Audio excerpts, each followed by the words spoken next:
Welcome to the Rimworld mod rundown. We'll be taking a quick look at what you can expect to see from Vanilla Recycling Expanded. For starters, you'll need to own the Biotech DLC, as well as the additional workshop content, Vanilla Expanded Framework, and Harmony. It's time to take your colony's attitude towards environmental health more seriously, by meticulously sorting your plastics, paper, glass, garden waste, organic waste, and non-recyclables into individual bins, all whilst big chem fuel companies set the ocean on fire and the Empire dumps raw sewage into your rivers. Recycling Expanded adds a couple of new production chains to more easily and beneficially remove toxic waste packs from your colony. This mod includes 2 new types of pollution pump, dedicated waste pack storage, recycling workbenches, multiple new variations of waste pack, a garbage compactor, and an alloy splitter. Obviously, to make use of any of this, you're going to want waste packs, so get building those toxifier generators, charge up your mechanoids, and accept all of the toxic dump quests that you can. After all, you can't fix the planet if you don't ruin it first. Your new pollution pumps are included with the normal electricity research. You now have the option of using a fast pump or a large pump. The pollution fast pump covers the same amount of area as a standard pollution pump, but works 3 times the speed, at the cost of needing a teeny tiny amount of gold and consuming 4 times as much power. Using a fast pump means that you'll be producing a waste pack every 12 hours, provided it always has pollution around it to inhale. The large pollution pump covers a much bigger area, for only 2 times the power consumption of a standard pump, with a little bit more of a standard material cost, as you'd expect. The issue you're likely to face with a large pollution pump is that, whilst yes, it can reach further than most internet arguments, it's still only operating at the speed of a standard pump, so it will take practically years to clear its entire footprint, meaning you'll likely end up needing to overlap a few multiple large pollution zones to make any noticeable impact. This is useful for a very long-term cleaning project, but your fast pumps will be spitting out waste packs to play with at a much quicker rate. All other new bits to play with are behind the research projects of basic recycling and complex recycling, which might be a bit hard to spot if you're a blind old man like me and you play with your UI scaled up. Q J question mark smiley face. They're right at the bottom of the VE research tree, which is much easier to see if you're playing in the standard 1 times. Basic recycling will unlock the first stage of procedures for your waste packs, which can be performed at a manual recycling bench or the electric recycling bench. You will also unlock the waste crate.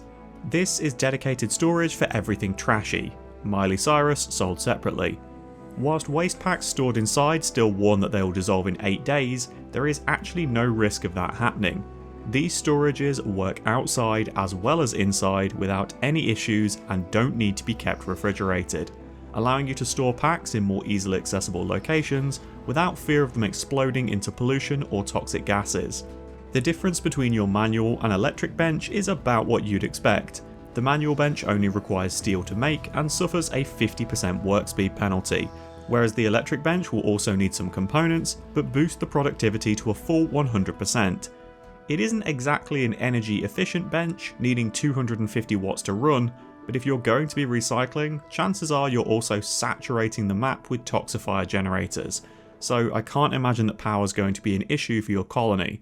Remember, the ratio is 2 generators to 1 normal pollution pump, so you can use 6 generators per fast pump if needed. With your basic recycling options, you'll have 4 bills at the bench. You'll notice that recycling is a lot of refining steps, with waste packs needing to be cycled through multiple stages of production to become something that isn't A, volatile, and B, useless. Waste packs at this stage can go in one of 2 directions, either becoming reactive chem packs or volatile tox packs.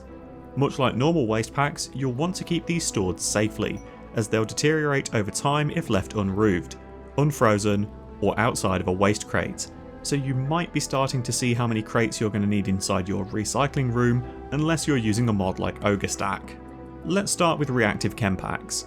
3 tox packs will create 2 reactive chem packs and the byproduct of 1 reclaimed bio pack. Chem packs behave like an incendiary explosive if you aren't careful with them, requiring only the slightest bit of damage to ignite them and cause a large fireball. You might want to make sure you're taking precautions when storing these in a room with an electric bench or any other power sources, as bzzzt events will likely ruin your day. Don't forget that you can get around these by never using normal conduits, only hidden ones, as they don't cause the event to trigger. From here, you'll be able to further process reactive chem packs, requiring 3 to make 5 chem fuel and 3 trash. We'll get onto trash later, as right now we can't do anything with it, but at least it isn't toxic. That still leaves you with the reclaimed biopack item. What about that? These are actually fantastic, but you'll need 5 of them to trigger the effect. If stored outside on standard soil and left to deteriorate, it'll convert it into fertile soil, giving you a fantastic option to fix the edges of your fertile grow zones, or to place a new secure fertile plot inside your walls, far outside the reach of any torch-happy raiders. You might need to do a little bit of stockpile micromanagement is all.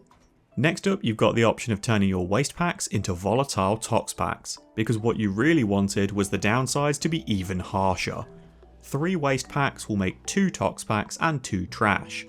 Volatile tox packs live up to their name, releasing an even larger cloud of toxic and pollution compared to a normal waste pack, if destroyed. So why bother making them then? Their next step of refinement will turn 1 tox pack into 1 alloy pack and 1 isotope pack. One of these is even more dangerous. Hooray! And both of them can't currently be used.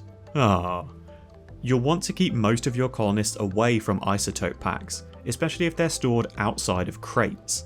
They have this small issue of exposing everyone around them to a pretty serious dose of radiation if they are even slightly damaged. So unless your colonists are rocking some pretty heavy toxic environment resistance, like wasters, make sure that there's always enough storage for these set aside. The last thing you want is a pile of them left on the floor, casually killing your entire colony. They will behave like a standard waste pack when destroyed, polluting the nearby tiles. Alloy packs, you'll be happy to hear, are nice and safe to keep around however. This leads into the next step of research: complex recycling. This unlocks one more bill for the recycling bench, as well as the alloy pack splitter and the garbage compactor. Your new bill is recycling the isotope packs into uranium at a rate of 1 pack for 1 uranium and 1 trash.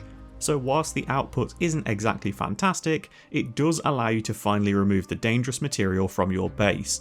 Maybe consider using a fabricor for this kind of work though, so someone isn't going home with hands that look like Uncle Jack. Jack Kelly, lawyer. Good to see you again. The garbage compactor is next, and it finally gives you a way of getting rid of your trash, turning it into something maybe not useful, but actually usable.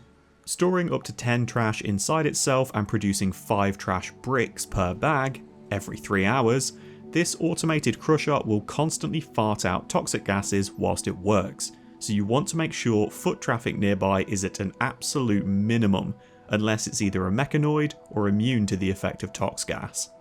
So we finally have trash bricks.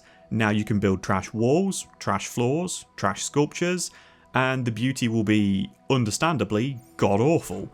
It isn't that strong or easy to work with, gives a pretty hefty negative to construction time and final HP, but you can turn it into really bad artwork and ship it to the Empire. So now they have to display your sculpture that was made of tin cans, used prophylactics, and dirt that smells like actual corpses. Finally, you have the alloy pack splitter, which is another automated building. This, however, is far more useful, with its cost showing that, as it requires a power focus chip to make. If you've used Mechanoids Expanded before, you'll want to treat this building similar to an automated piece of machinery. In that, you need to leave space behind it for it to drop its output once it's finished processing. The machine will turn an alloy pack into 2 steel, 1 plasteel and 1 gold every 6 hours, storing up to 10 packs in total.